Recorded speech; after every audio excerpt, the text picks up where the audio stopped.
Top quality और consistent performance के लिए सिर्फ सिल्वर पंप। टॉप क्वालिटी और कंसिस्टेंट परफॉर्मेंस के लिए सिर्फ सिल्वर पंप, नाम याद रखना। आमचा देखील पाठिंबा आहे। मराठी ही आमची देखील मातृभाषा आहे, ही आमची देखील मायबोली आहे। म्हणूनच मी सांगितलं की मराठी भाषेचा मंत्री म्हणून कुठं कुठं काय काय होतंय। त्याच्यामुळे एखाद्या विषयावर दोन नेते एकत्र आले म्हणजे त्यांची युती होते अशातला भाग नाही। कारण आपल्याला माहित असेल की 5-6 वर्षापूर्वी भाजप बरोबर युती करणारच नाही अशी देखील भाषणं झालेली होती। परंतु पुढे नंतर परत लोकसभेला युती झाली। त्याच्यामुळे हे राजकीय पत्रकार परिषद आहेत, राजकीय भूमिका आहे आणि आम्हाला तुमच्या सोबत घ्याच, आम्हाला तुम्ही काय द्या नाही तर देऊ नका, पण आम्हाला तुमच्या बरोबर घ्या। कारण आमचे नगरसेवक मुंबईमध्ये निवडून येणार नाहीयेत। तुमची ताकद जर मिळाली तर दखल घेण्याएवढे आमचे नगरसेवक निवडून येतील, हा त्याच्या मागचा उद्देश आहे।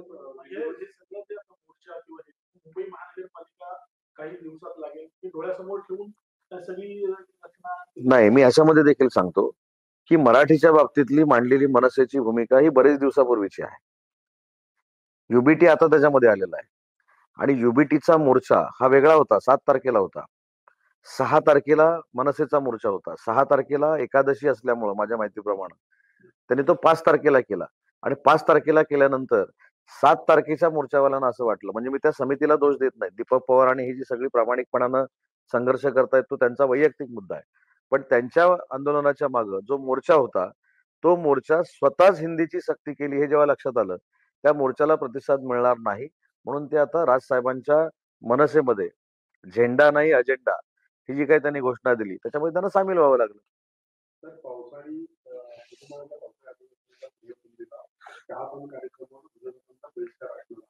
आणि यावेळेस कोणत्या मुद्द्यावर नाही, त्याच्यात नवल काहीच नाही हो। अनेक विरोधी पक्ष नेते विरोधातली लोक चहापानावर बहिष्कार टाकतात, पण त्यांनी बहिष्कार टाकला म्हणजे काय महाराष्ट्राचा विकास थांबणार नाही। आम्ही विधिमंडळातनं महाराष्ट्राच्या विकासाची चर्चा करू, विदर्भातल्या शेतकऱ्यांची चर्चा करू, मराठवाड्याच्या शेतकऱ्यांची चर्चा करू, खानदेशची करू, पश्चिम महाराष्ट्रातली करू, कोकणातल्या पावसाची चर्चा करू, शेतकऱ्यांची चर्चा करू। जो 15-20 दिवस 25 दिवस अगोदर पाऊस सुरू झाला त्याच्यामुळे आंब्याचं नुकसान झालंय, काजूचं नुकसान झालंय, ह्याच्यावर आम्ही चर्चा करू। त्याच्यामुळे त्यांनी चहापानावर बहिष्कार टाकला म्हणजे आमच्या विधानसभेच्या अधिवेशनावर काय परिणाम होईल असं काहीच नाही। आम्ही अतिशय चांगल्या पद्धतीनं देवेंद्रजींच्या, शिंदे साहेबांच्या आणि अजितदादांच्या नेतृत्वाखाली विकासाची कामं करतोय।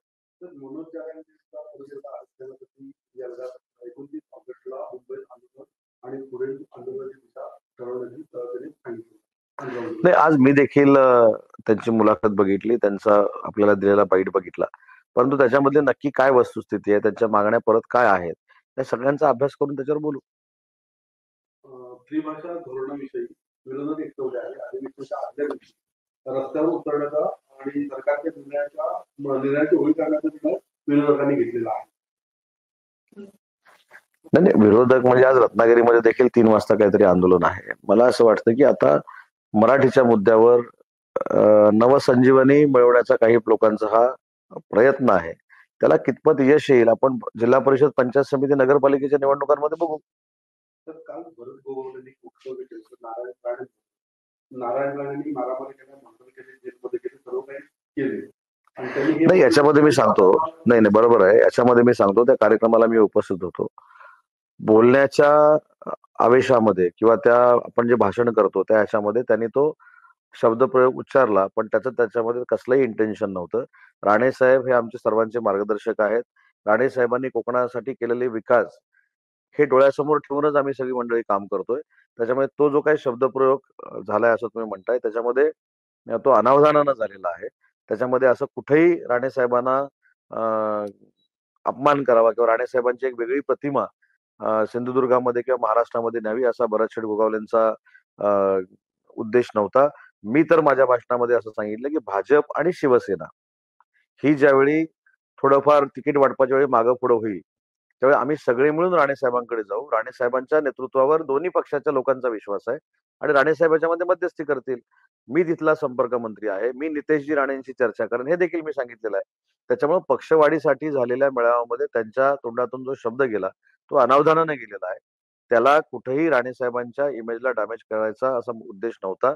आणि बघा ना, एखादा अनावधानाने शब्द गेल्यानंतर फार मोठं त्याच्यामध्ये राजकारण करण्याचा काही लोक प्रयत्न करतायत, पण तो अनावधानानं बोलण्याच्या ओघामध्ये गेलेला शब्दप्रयोग होता।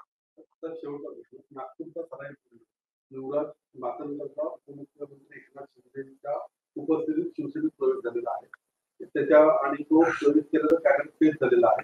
त्याच्यावर मानधन खंडी आणि हत्येसह अनेक गंभीर गुन्ह्यांची नोंद आहे. तो कधीबार देखील होता त्याला मोकळा पण लागलेला होता. नाही, याच्यामध्ये तशा पद्धतीचा असेल तर पक्ष म्हणून नक्की आम्ही ती भूमिका घेऊ. शिंदे साहेब देखील अशा लोकांना जवळ करत नाहीत ही आमची स्पष्ट भूमिका आहे. पण लोकसभेच्या निवडणुकीमध्ये मुंबई बॉम्बस्फोटातला एक गुन्हेगार, एक गुंड, एक नालायक माणूस घेऊन ही सगळी आता आरोप प्रत्यारोप करणारी जी लोक आहेत हे मुंबईच्या प्रचारामध्ये युबीटी साठी फिरत होते.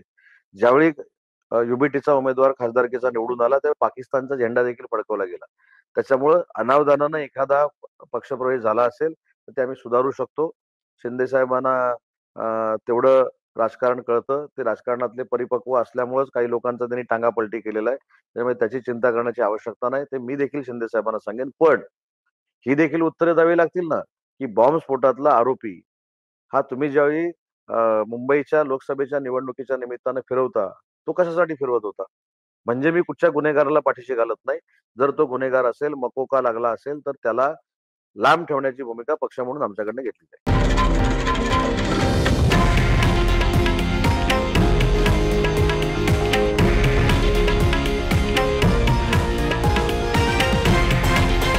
हे आहे देशातील नंबर 1 न्यूज नेटवर्क आणि आपण पाहत आहात TV9 मराठी, एकमेव.